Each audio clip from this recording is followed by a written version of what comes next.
Do you ever feel living life is like a balancing act? I know I do. Moving through the day, we attempt to keep priorities neatly stacked as we take on new responsibilities, of course, and then suddenly the unexpected meets us in our tracks, right? Some days are a wearisome struggle, but it doesn't have to be this way. We can lighten our load. We can probably agree that when we live life in the real, all the balancing we do is really no act. But still, we have a point when we realize life could be easier if we simplified, finding a better way.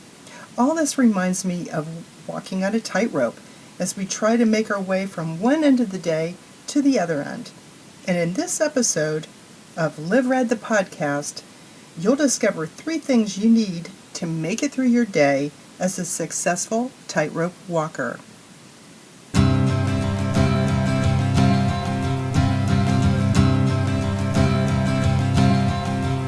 Welcome to Live Rad the podcast, created to inspire living creatively, flourishing unconventionally, the original life hack.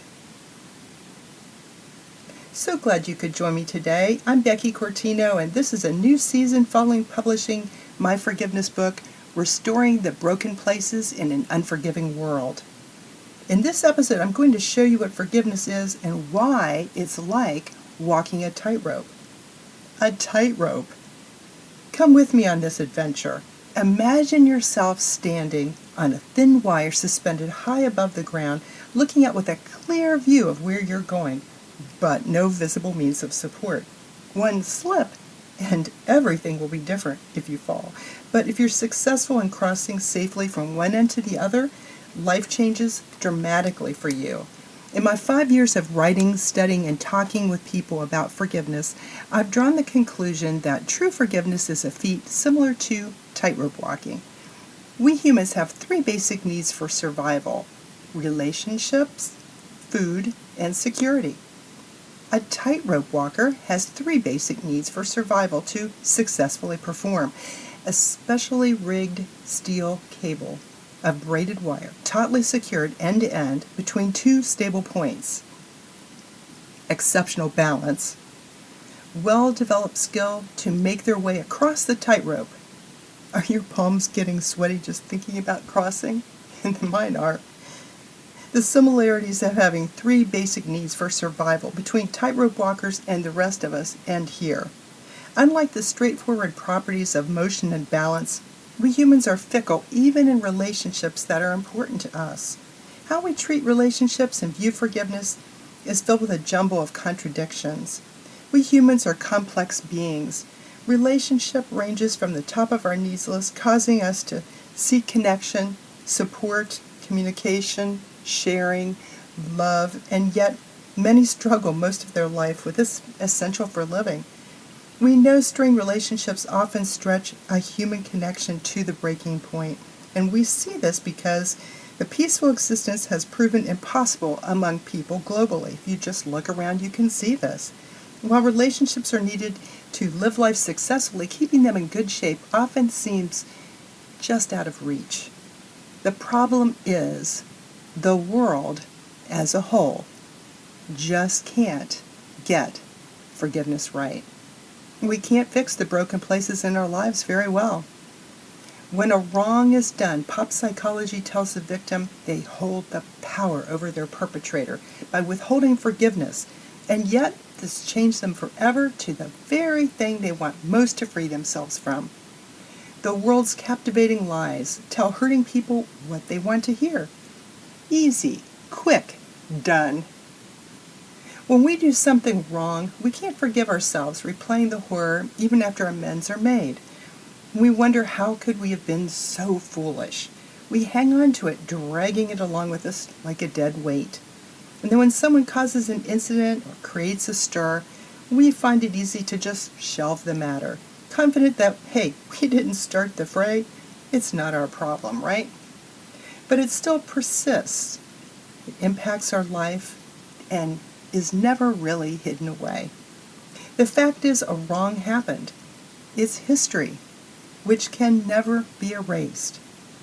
There is accountability for the wrong done. Like the laws of physical science for tightrope walkers, these heavy weights create a drag for living every day as freely as we could. Sometimes we feel we're in a constant balancing act like a tightrope walker, trying to get from one end of the day to the other with a stronghold against forgiveness serving as an obstacle to our crossing.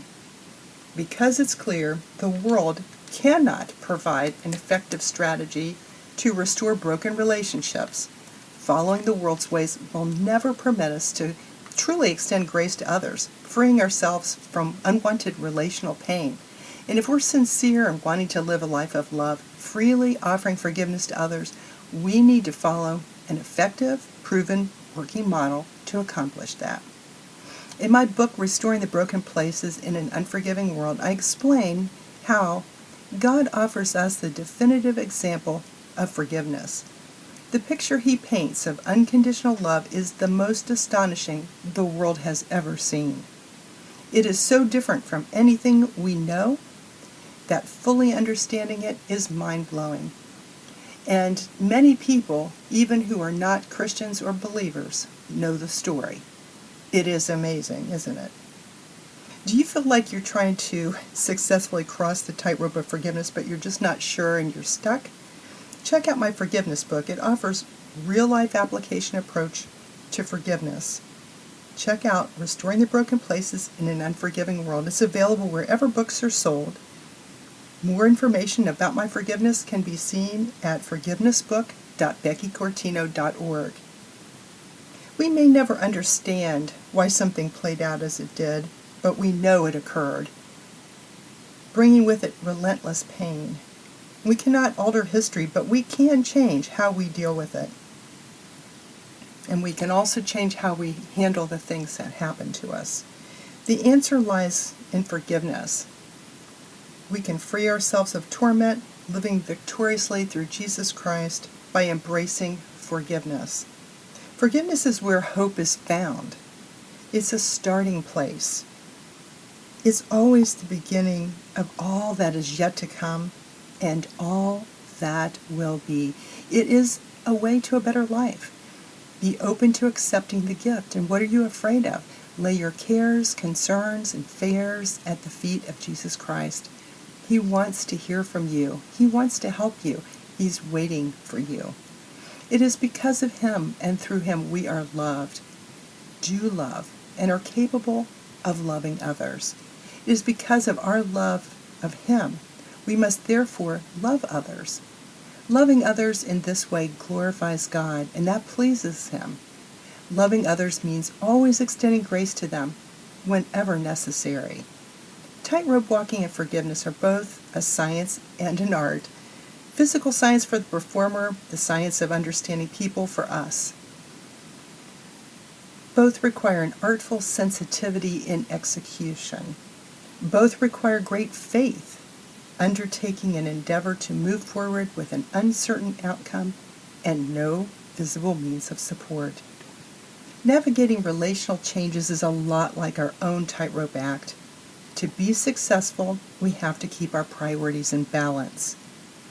Work hard to not fall out of favor with those who are important in our life. Remain steady going forward. Bravely face each step, one step at a time. Stand strong with confidence to make our way forward.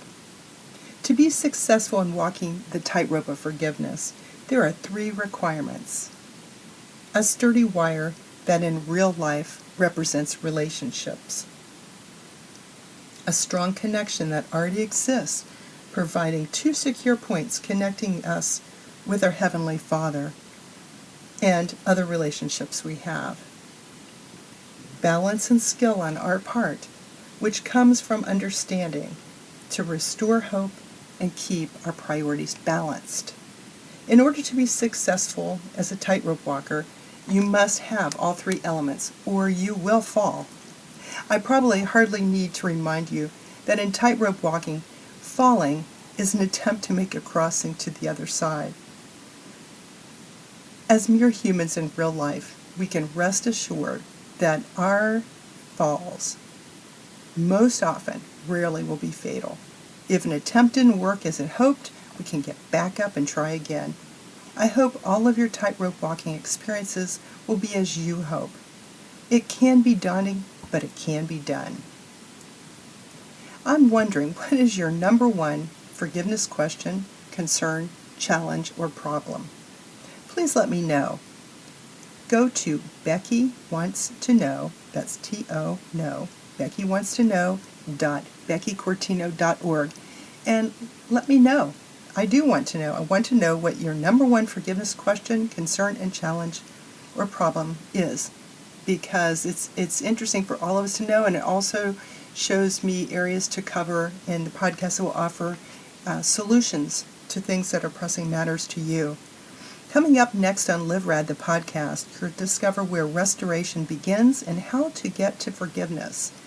You're invited, and I can't wait to share what I've learned with you.